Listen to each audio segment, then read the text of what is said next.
Dear students, welcome to the classes of Ray Academy. Today we will be studying dissolution of a partnership firm. The question is Prashant and Rajesh are partners in a firm sharing profits and losses in the ratio of 3:2. इनका profit sharing ratio दे रखा है. On 31st March of the current year, their balance sheet was as under balance sheet दे रखा है. Last line में दे रखा है you are required to close the books of the firm by preparing realisation account, partners capital accounts and balance sheet. तो आपको realisation account बनाओ, partners capital account बनाओ, दो पार्टनर का प्रशांत राजेश, और बैंक अकाउंट बनाओ. जबकि क्वेश्चन का फर्स्ट लाइन एसेट साइड का है कैश इन हैंड, तो हम कैश अकाउंट बना सकते हैं, बैंक अकाउंट बना सकते हैं. बट क्वेश्चन बोला बैंक बनाओ, भाई बैंक बनाओ. क्वेश्चन बोलेगा कैश अकाउंट बनाओ, तो कैश अकाउंट बनाओ. तो हमने सारे अकाउंट का फॉर्मेट बना लिया और एसेट साइड से स्टार्ट करेंगे. पहला आइटम कैश इन हैंड है, तो कैश इन हैंड को बैंक में कैश को जमा कर देंगे क्योंकि कैश कभी बिकता नहीं, इसीलिए बैंक अकाउंट में आएगा 2/2 कैश अकाउंट. पहले तो बैलेंस शीट देखेंगे. बैलेंस शीट में इंपोर्टेंट आइटम है कैपिटल अकाउंट प्रशांत का 50,000, by balance brought down 50,000. Next one है एसेट साइड में राजेश का कैपिटल का अकाउंट है, 2 बैलेंस ब्रॉट डाउन राजेश का लिखेंगे. डेबिट बैलेंस, एसेट बैलेंस इधर, क्रेडिट बैलेंस यानी लायबिलिटी बैलेंस प्रशांत में आ गया. तो ये दोनों आ जाने के बाद उसके बैलेंस शीट के अंदर कोई इंपोर्टेंट आइटम है तो उसको भी देख लेंगे. तो नेक्स्ट इंपोर्टेंट आइटम आप बैलेंस शीट में देखो जनरल लीजर. जनरल लीजर में 56,000, तो कैपिटल के क्रेडिट में बांट लेंगे by general ledger. Then loan by Prashant. Loan by Prashant is a important treatment, और इसके बाद हम कर सकते हैं 2 बैलेंस बीडी. बैंक का बैंक बैलेंस बैंक अकाउंट में लिखेंगे 2 balance BD 10,000. Then cash, cash in hand है to cash account, 2 cash account. ये देखो 2 balance brought down 2 cash account. अगर हम कैश अकाउंट बनाते तो हम ये 6,000 को लिखते 2 बैलेंस बीडी, इसको 2 बैलेंस बीडी लिखते 6,000 एंड 2 कैश में 2 बैंक 10,000 कर दे. और एक इंपोर्टेंट अमाउंट रहेगा लोन बाय प्रशांत. प्रशांत ने लोन दिया है लायबिलिटी में, बाय लोन बाय प्रशांत इधर आएगा. इसका जनरल एंट्री है Prashant loan account debited to bank account, direct payment 34,000. तो now you don't have to pass entry. इसके लिए कोई एंट्री पास नहीं होगा, इसके लिए भी कोई एंट्री पास नहीं होगा, इसके लिए कोई एंट्री पास नहीं होगा, इसके लिए एंट्री पास होगा. General ledger account debited to Prashant capital account to Rajesh capital account. और कैश को बैंक में जमा करने के लिए bank account debited to cash account being cash deposited into bank for dissolution, narration होगा. देन इसके लिए एंट्री पास होगा Prashant loan account debited to bank account being Prashant loan paid directly through bank, क्योंकि बैंक अकाउंट बन रहा है ना, सारे पेमेंट बैंक के थ्रू ही होगा. नेक्स्ट आपके ये हो जाने के बाद हमने we started from cash in hand, cash at bank. Then sundry debtors 26,000 transfer करते जाओ एसेट. सन्ड्री डेटर 26,000 और प्रोविजन इधर लिखेंगे. इन्वेस्टमेंट सन्ड्री डेटर के बाद इन्वेस्टमेंट आपके 40,000. Then next one is your stock furniture building. Stock furniture building इसका value उतार दो. इसका एक ही जर्नल एंट्री होगा, realisation account debited to all these assets individually, assets transport to realization account for realization. Then credit side में आ जाओ और लिखो by provision for doubtful debts 2,000.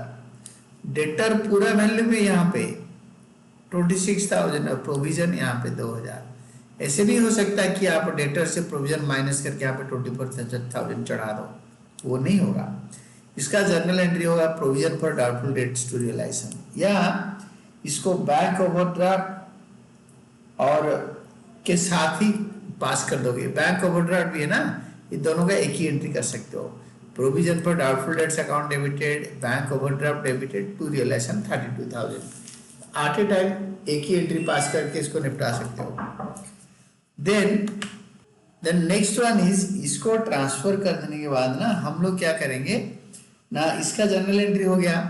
Then we will be starting to the, we will be going down to the next, अपन एक है investment fluctuation reserve. Investment इधर होता है, इन्वेस्टमेंट फ्लक्चुएशन रिजर्व इधर होता है। अगर इन्वेस्टमेंट नहीं होगा तो इन्वेस्टमेंट फ्लक्चुएशन रिजर्व कैपिटल के क्रेडिट साइड में बटेगा। तो ये तीनों का एक ही एंट्री कर दोगे और इसका एक एंट्री कर दोगे, general entry. Then next one is yours by Prashant capital account investment taken.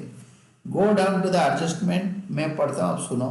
On that date the partners decide to dissolve the firm. Prashant took investments at an agreed value of 35,000. By Prashant's capital account debited to realization 35,000.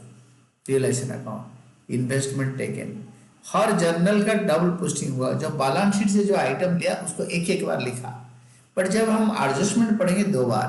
तो Prashant capital to realisation, Prashant के capital में to realisation account, to realisation account investment taken 35,000। Then ये हो गया। Then next one will be Prashant capital account debited to investment account. Then आगे वाले adjustment में sundry debtors other assets for realised as follows. Sundry debtors full amount, जब asset realise होगा तो will be doing by bank account asset realised. Sundry debtor full amount मतलब 24 नहीं जो book में लिखा है, या इसको माइनस करके नहीं, पूरा 24,000, this is the full amount. तो sundry debtor full amount, sundry debtor full amount. Then next one is the firm could realize stock at 15% less, building sold at 1 lakh, stock 15% less, stock में 10,000 से 15% होता है 1,500, minus करके 8,500।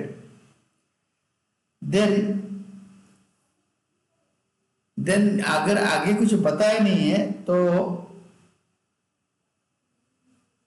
हमारा stock के बाद furniture, furniture को कैसे रियलाइज करेंगे ना, पूरा वैल्यू, क्योंकि फर्नीचर हमारा एसेट है।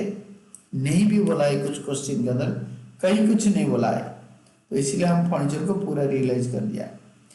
देन ये सबको टोटल करके अमाउंट लिखेंगे फाइनल कॉलम में, that is 144,500।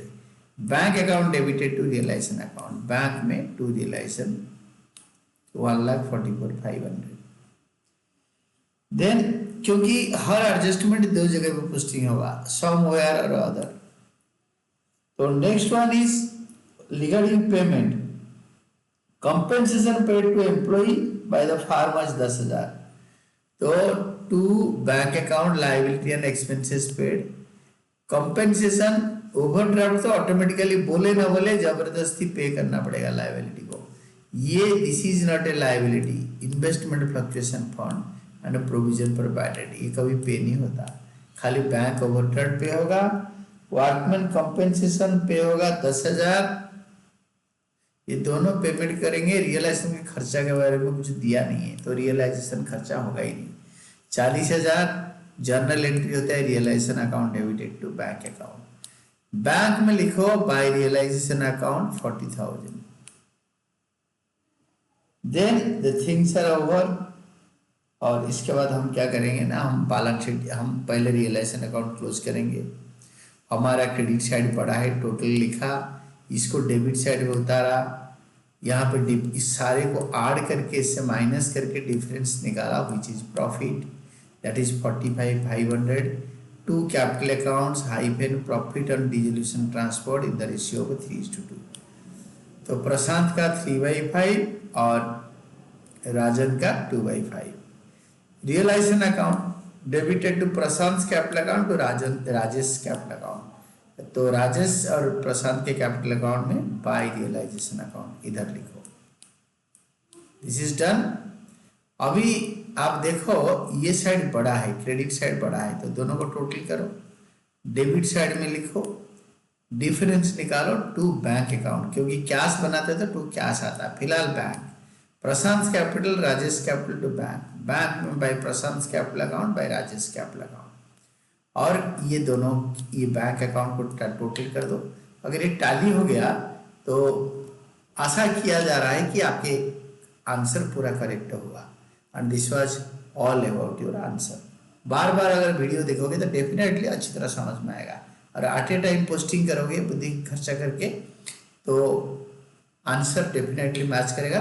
And you should understand the concept fast, and that is all.